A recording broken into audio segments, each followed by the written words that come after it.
आज भी मसीहों में और आज भी बिलीवर्स के अंदर ये बात क्लियर नहीं है कि औरतों को चुन्नी लेनी चाहिए कि नहीं लेनी चाहिए।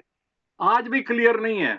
इसका मतलब क्या है कि अभी हम इतने दिनों से जो पढ़ रहे हैं और पढ़ा रहे हैं, तो या तो प्रीचिंग ही खुल के नहीं की जा रही, और या जो समझ रहे हैं वो उनके ऊपर ऐसा ढक्कन लगा हुआ है पहले से कि वो अपना ढक्कन ही नहीं खोल रहे समझदारी का।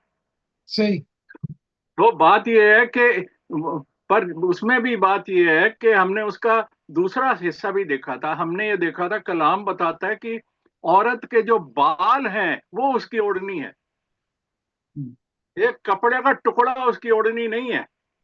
एक सही। शॉल, एक दुपट्टा, एक मफलर, एक टोपी उसकी ओढ़नी नहीं है औरत की।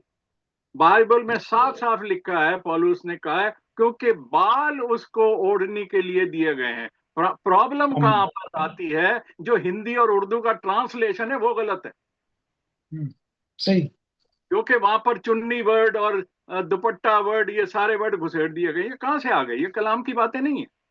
हम्म, हाँ, पर हमने ये भी देखा था, अगर कोई सिस्टर या कोई लेडी बाल, पहली चीज वो बाल ना कटाए और बाल ना छटवाए और गंजा ना हो, उसके बाद चाहे वो 10 टोपियां लगा ले तो खुदा की बेइज्जती कर रही हो। सही। पर अगर वो मान लीजिए बाल नहीं कटाती, ईमानदारी से बाल नहीं कटा रही, छोटे नहीं कटा रही, और अगर वो कपड़े से सिर ढक ले, वो गुनाह नहीं है। पर उसको सही। डॉक्ट्रिन ना बनाया जाए। हम्म, उसको अगर डॉक्ट्रिन बना देंगे तो ये गलत है। इसीलिए दशवांश देने में कोई एतराज नहीं है। पर अगर दशवांश जो नहीं दे रहा है उसके खिलाफ डॉक्ट्रिन बना दिया जाए, ये गलत है।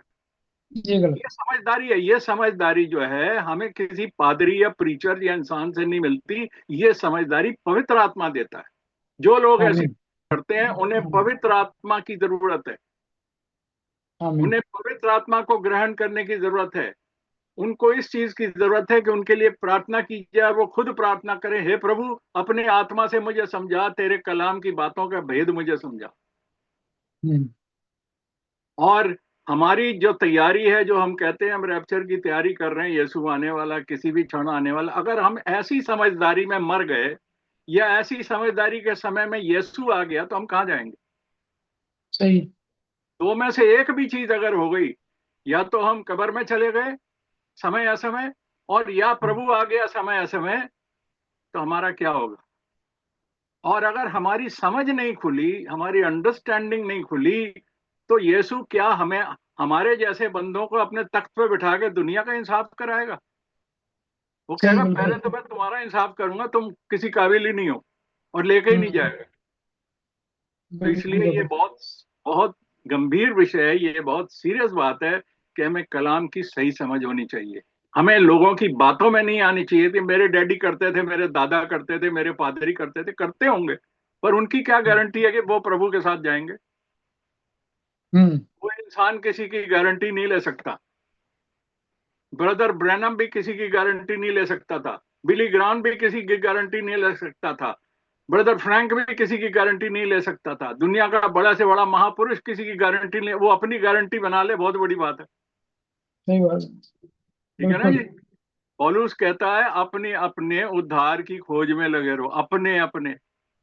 और हम दूसरे के ऊपर ज्यादा उंगली उठाते हैं और अपने ऊपर देखते ही नहीं हम कहाँ खड़े। तो बिल्कुल। पहले अपने आप को देखना है। और बाइबल की कई ऐसी बातें हैं जिनकी सही प्रीचिंग होना जरूरी है चर्चेज में, जिनकी सही समझ होना जरूरी है, जिनके ऊपर बाइबल स्टडी और तर्क वितर्क होना जरूरी है चर्च में।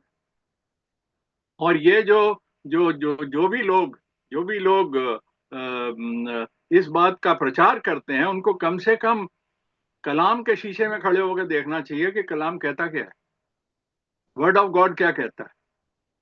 मेरा पादरी कहता था, मेरा डैडी कहता था, मेरा अंकल कहता था, उसके खुदा के दरबार में उसका कोई मायने नहीं है।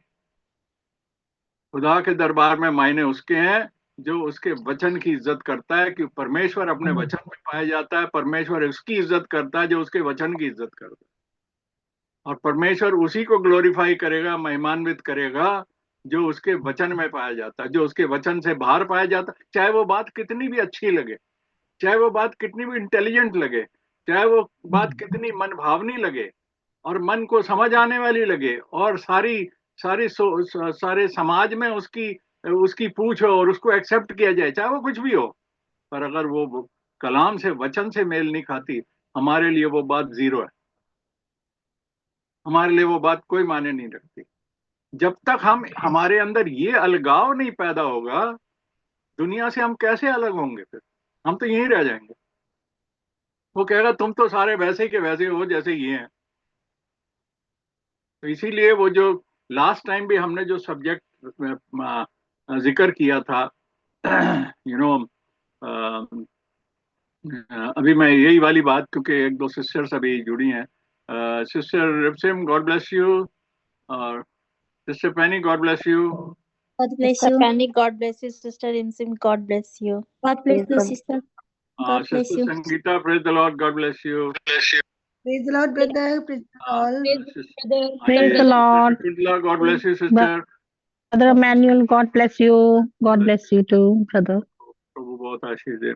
I will just say these few words in English for the sake of those sisters who have just now joined. अभी ये नहीं, अभी हमारी इबादत शुरू नहीं हुई है, ऐसी एक बीच में बात आ गई थी, बात शुरू हो गई थी, जो कि सिस्टर मेरी बता रही थी वहाँ पर कि कुछ लोग ऐसे होते हैं जो कि दशवांश को लेकर उन्होंने बहुत बड़े डॉक्ट्रिन बना रखे हैं और लोगों को।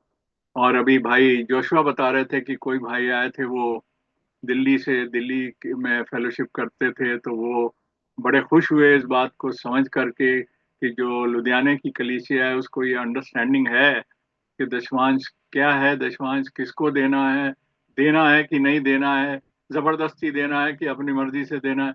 ये बातें जब उनको लुधियाना की कलीसिया में समझ में आई, when they understood and saw these things, that how the church in Ludhiana has an understanding, तो वो भाई बड़े खुश हुए। भाई जोशुआ ने यही बताया, ठीक है ना भाई जोशुआ? हाँ। तो ये जो लुधियाना के कलीसिया में जो तालीम दी गई है, जो तालीम आज भी दी जा रही है और पहले भी दी गई है, वहाँ के भाइयों और बहनों की समझ खुली हुई है।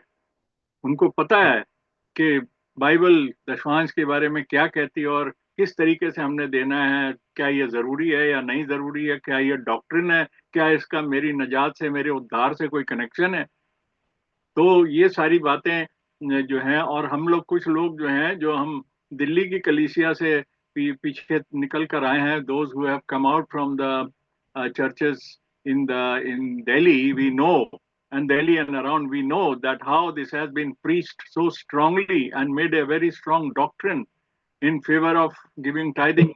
And they have rather, those preachers and padris have threatened their congregation and threatened the poor people and compelled them to pay tithes, whether they are in a position or they are not in a position. Those poor people, they have to sell their things and pay tithes. What a misery. You know, what a cruelty. क्या हमारा खुदा इतना cruel है? Is God so cruel that I cannot afford anything? And my pastor says, give your tenth. And if you give one sack of gehu or one sack of chawal to that pastor, he says, no, I don't want this. I want cash. So is the tithing to be given in cash only? We can give tithing of everything, anything that we want to. But tithing is not a doctrine. It is not a compulsory thing under the New Testament, because otherwise Paul should have written it in so many letters he wrote to the churches. Why he did not mention even in one letter, in one line, that you all should bring your tithe on Sundays?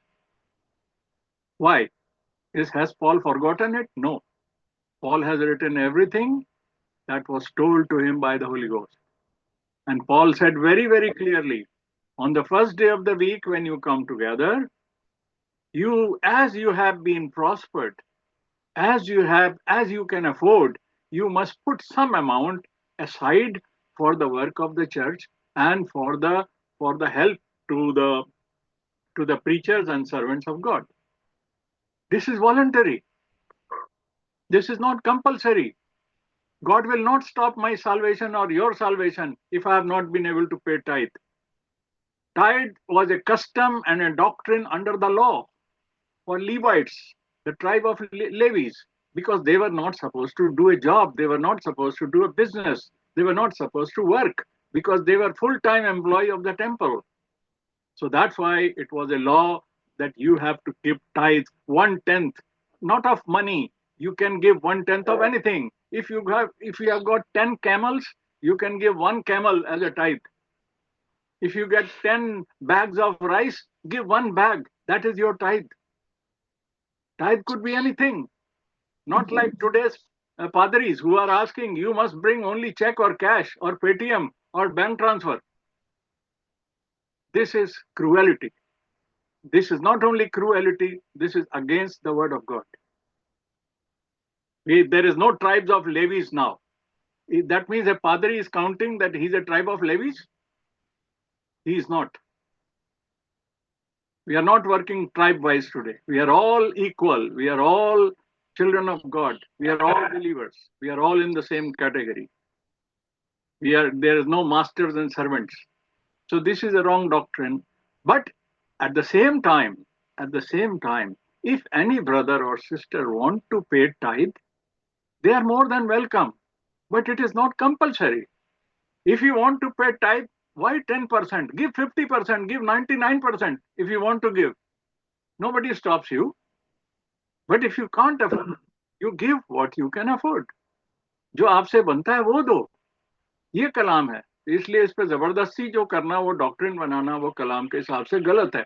तो एक बड़ी अच्छी गवाही, a very nice testimony that the new brother has received, as I understand through Brother Joshua, that when he talked to the brethren in Ludhiana church, he understood the correct thing, what is the scriptural way of giving according to the New Testament in the church. And this is a good news. This is a great testimony. And we all should, have such testimonies in our life where the newcomers will know that we are not here only to gather money, only to collect money, only for the greed of money we want new members. No.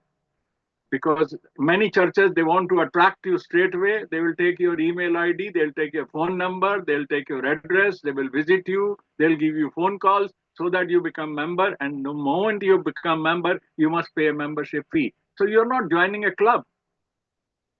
Church is not a club.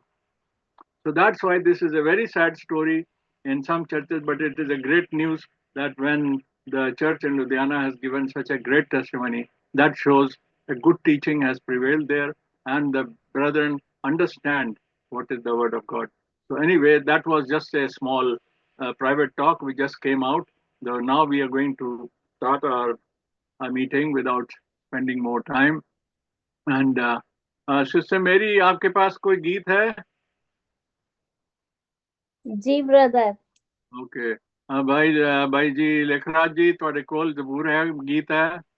हाँ जी भाई जी, हाँ जी. Okay, and Sister Ipsim, you have a song as well, sister. Yes brother. And Sister Rebecca or Sister Sangeeta, any of you have any song? Please say if you have a song you want to sing.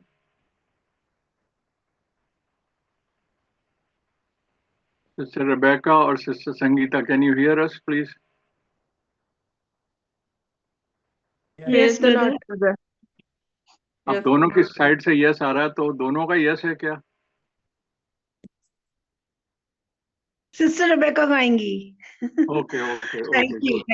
God bless you. So Sister Rebecca will also sing a song. So we will hear the song through Sister Mary. God bless you, Sister Mary. You can start your song. आप अपना गीत start कर सकती हैं. उसके बाद भाई Lekhraj ready रहेंगे. सभी बहन भाइयों को प्रेज द लॉर्ड.